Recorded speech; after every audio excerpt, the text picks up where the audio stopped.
Many Christians celebrate Marian feasts with beautiful liturgies, family meals, and special traditions. But have you ever asked yourself, what does Mary really ask of us when it comes to food, especially around her feasts? In this video, we will look at how Mary gently teaches us to use food with simplicity, moderation, and a spirit of sacrifice and love, rather than excess. And you will discover some concrete ways to live this in your own kitchen and at your table. Let's begin with Fatima, one of the best-known Marian apparitions in the church. There, Mary asks the three children to offer sacrifices for sinners and to unite even the smallest renunciations to a prayer of reparation. For the children, this was very concrete. They sometimes gave up part of their meals or even their drink and offered that sacrifice for the conversion of sinners. Mary doesn't give us a list of forbidden foods. She teaches us a way of the heart, using even simple things like food and drink as an opportunity to love, to repair, and to intercede for others.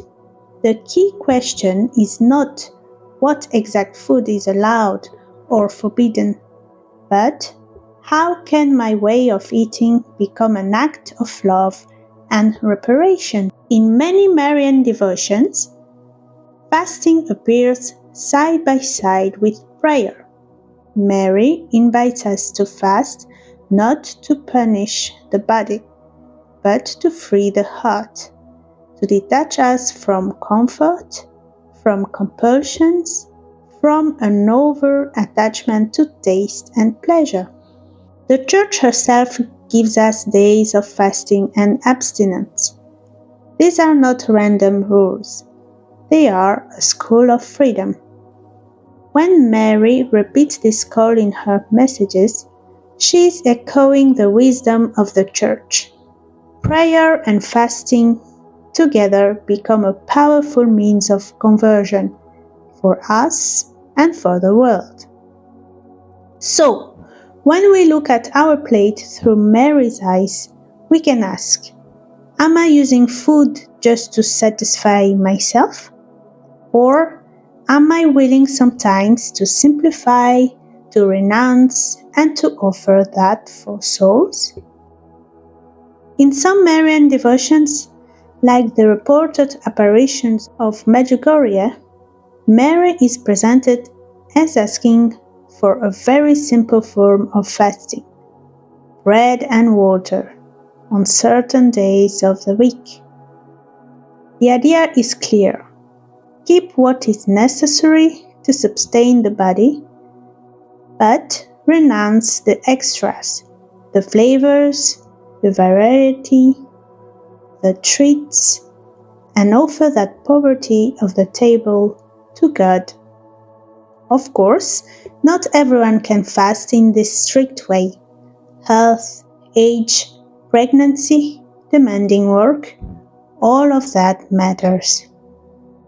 Spiritual directors who follow Marian spirituality insist on prudence. If you cannot fast on bread and water, you can still live the spirit of Mary's request.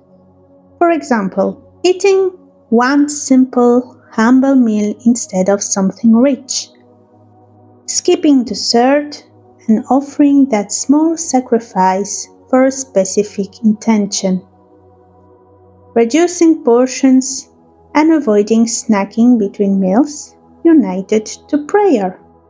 The form can adapt, but the spirit remains: simplicity, self-mastery, and love. Church normally doesn't ask us to fast on Marian feast. Feasts are liturgical days of joy. How do we reconcile joy and celebration with Mary's call to simplicity and sacrifice?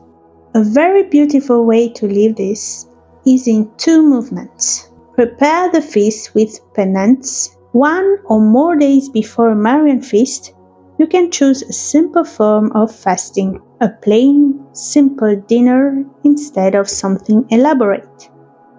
Less seasoning, less sugar, less meat. A concrete renunciation you offer for a Marian intention. Peace, the conversion of sinners, a family member in difficulty.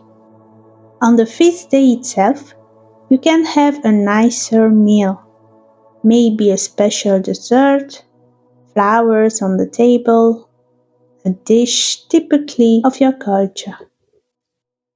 The key is to keep a Marian style, beauty without excess, joy without gluttony, abundance without waste. You can even mark the feast at the table. Begin the meal with a short Marian prayer or a decade of the Rosary. Read a brief Gospel passage related to Mary. Invite each person to share one grace they have received through her intercession. To make this very practical, here are some simple ideas you can try for the next Marian feast. The day before, choose one meal that will be intentionally poor and simple and offer it for a special intention through Mary. The day of the feast, prepare one beautiful dish that expresses joy. For example, a white dessert for the Immaculate Conception or something with blue decorations as a Marian color. Before or after the meal, pray one decade of the Rosary for peace in the world and for the conversion of sinners. In this way, your kitchen and your table become a little school of Marian spirituality. If this perspective on Mary and food during Marian feasts has helped you, feel free to like this video, subscribe, and share it with someone who loves Our Lady. May Mary teach us to eat with simplicity, to fast with love, and to celebrate with pure joy. God bless you.